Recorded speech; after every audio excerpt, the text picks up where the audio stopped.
یہ ایک بڑی غلط فہمی ہے جو بدقسمتی سے صرف اس لیے پیدا ہو گئی کہ قرآن مجید کو آیات کا مجموعہ سمجھ لیا گیا ہے۔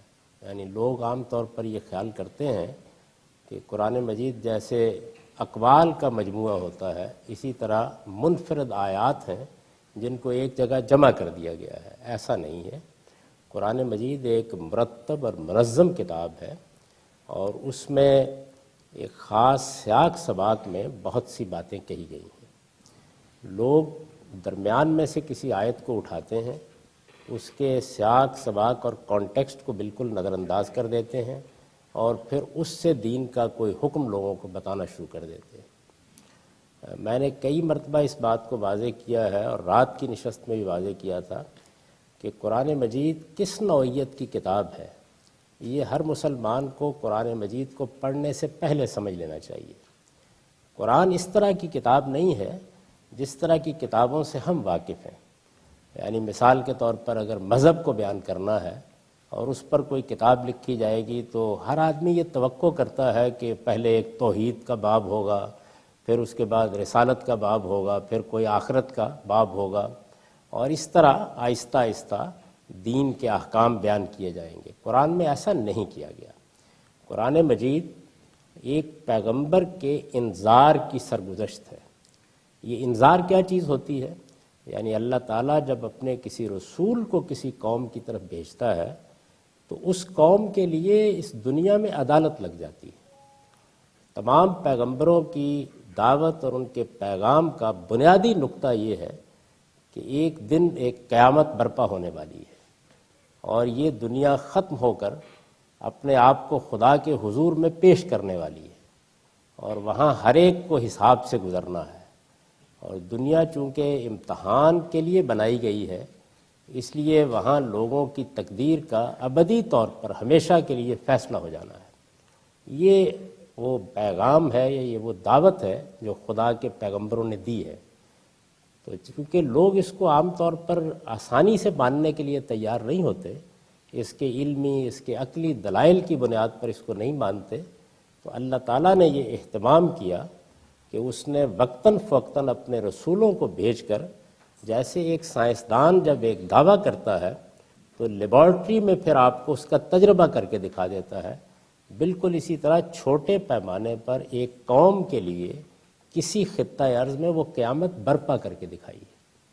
اس کا طریقہ یہ رہا ہے کہ اللہ کا رسول آیا، اس نے آ کر انذار کیا۔ انذار کا مطلب یہ ہے کہ وارن کر دیا، خبردار کر دیا، اور لوگوں کو بتا دیا کہ میں کوئی سائل کی درخواست لے کر نہیں آیا، میں واعظ بھی نہیں ہوں، میں خدا کے سفیر کی حیثیت سے آیا ہوں، اور میں تمہارا فیصلہ یہیں دنیا میں کر کے جاؤں گا۔ چنانچہ جب اس کے انذار کے بعد ایک وقت آ گیا کہ اس کی قوم نے اس کا انکار کر دیا، یا اس کی بات کو جانتے بوجھتے ماننے سے انکار کر کے اس کو جھٹلانے پر آمادہ ہو گئے، تو پھر اللہ تعالیٰ نے پیغمبر سے یہ کہا کہ آپ اپنی قوم سے باہر نکل جائیں۔ اب اس قوم کو یہیں دنیا میں سزا بھی دی جائے گی، اور جو لوگ صحیح راستے پر آ گئے ہیں ان کو جزا بھی دی جائے گی۔ تو بالکل وہی قیامت جو ہم سب کے لیے قرآن کہتا ہے یا پیغمبر کہتے ہیں کہ برپا ہونی ہے، وہ اس قوم کے لیے دنیا میں برپا ہو گئی۔ یہ قیامت آخری مرتبہ محمد الرسول اللہ صلی اللہ علیہ وسلم کی بعثت کے نتیجے میں برپا ہوئی ہے۔ یہ تاریخ کا آخری واقعہ ہے۔ تو قرآن مجید اس پوری قیامت کے برپا ہونے کی سرگزشت ہے۔ یعنی وہ اس نوعیت کی کتاب نہیں ہے۔ اس میں پیغمبر خدا کی طرف سے گفتگو کر رہا ہے، اس کے سامنے وہ لوگ ہیں جن کے لیے یہ قیامت برپا ہونی ہے۔ ان میں مشرکین ہیں عرب کے، ان میں اہل کتاب ہیں، یہود جن کو آپ کہتے ہیں یا مسیحی کہتے ہیں، ان میں پھر وہ لوگ بھی سامنے آ جاتے ہیں جو پیغمبر کی بات سن کر ماننے کے لیے تیار ہو گئے ہیں، اور وہ بھی کہ جو حقیقی معنی میں نہیں مان رہے بلکہ اپنے مفادات کی بنیاد پر بظاہر ماننے کا اظہار کر رہے ہیں۔ تو ان سب لوگوں کے ساتھ قرآن گفتگو کر رہا ہے۔ یعنی اس میں بالکل وہی صورت ہے کہ جس میں ایک ڈائلاگ، ایک مکالمہ ہوتا ہے، خدا بات کرتا ہے، لوگ سوال کرتے ہیں، اعتراض کرتے ہیں، خدا جواب دیتا ہے۔ اس کے دوران میں اپنے بعض احکام بھی بیان کرتا چلا جاتا ہے، اور یہاں تک کہ پھر اسی ترتیب کے ساتھ اس قوم کے فیصلے کا مقام آ جاتا ہے، اور وہ فیصلہ جو قیامت میں ہم سب کو دیکھنا ہے وہ پھر وہ قوم زمین پر دیکھتی ہے۔ اور وہ فیصلہ کیا ہوتا ہے؟ وہ فیصلہ یہ ہوتا ہے کہ منکرین کو اسی دنیا میں سزا دے دی جاتی ہے اور ماننے والوں کے لیے سرفرازی اور غلبے اور اقتدار کا فیصلہ کر دیا جاتا ہے۔ تو یہ پوری کی پوری قیامت کی روداد ہے۔ جب تک آپ اس کو اس حوالے سے نہیں دیکھیں گے اس وقت تک قرآن مجید سمجھ میں نہیں آئے گا۔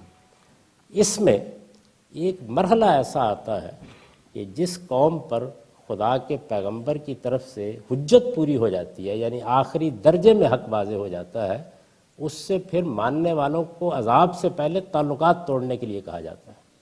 یعنی جب آخری فیصلہ صادر ہوتا ہے تو پھر کہا جاتا ہے کہ اب ان سے سب تعلقات ختم کر کے الگ کر لیجیے۔ یہ بالکل ایسی ہی صورت ہوتی ہے کہ جب نوح علیہ السلام کی قوم کے ساتھ یہ معاملہ ہوا تو ماننے والوں سے کہا گیا کہ اب آپ الگ ہو کر ایک کشتی میں آ جائیں، کیونکہ خدا اپنا فیصلہ سنانے والا ہے۔ یہ جو کشتی میں آنے کا عمل ہے اس میں پہلے تعلقات توڑے جاتے ہیں۔ یہ معلوم ہے کہ قرآن نے بیان کیا ہے کہ نوح کا بیٹا جب ان کے سامنے آیا، انہوں نے کہا کہ اس کشتی میں آ جاؤ، تو اللہ تعالیٰ نے فوراً ٹوک دیا اور یہ کہا کہ نہیں، اب اس کے ساتھ آپ کا کوئی تعلق باقی نہیں رہا۔ تو یہ وہ موقع ہے جس میں قرآن کہتا ہے کہ اب ان یہودیوں سے، اب ان مسیحیوں سے، اب ان مشرکین سے تعلقات ختم کر دو۔ ان سے یعنی وہ جن کے لیے اب قیامت برپا ہونے والی ہے، جن کے لیے وہ عذاب آنے والا ہے۔ لوگ چونکہ اس ساری بات کو نہیں سمجھتے تو وہ اس آیت کو الگ کرتے ہیں اور اس کو پوری دنیا کے مسیحیوں اور یہودیوں کے بارے میں بیان کرنا شروع کر دیتے ہیں۔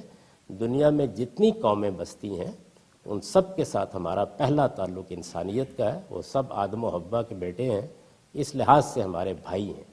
پھر جن جن لوگوں کے ساتھ آپ رہتے ہیں، جیسے امریکہ میں، برطانیہ میں، کہیں اور، وہاں آپ اگر شہریت حاصل کرتے ہیں تو آپ ایک قوم کا حصہ بنتے ہیں اور قومی احساس اور جذبات میں آپ ایک دوسرے کے ساتھ شریک ہوتے ہیں۔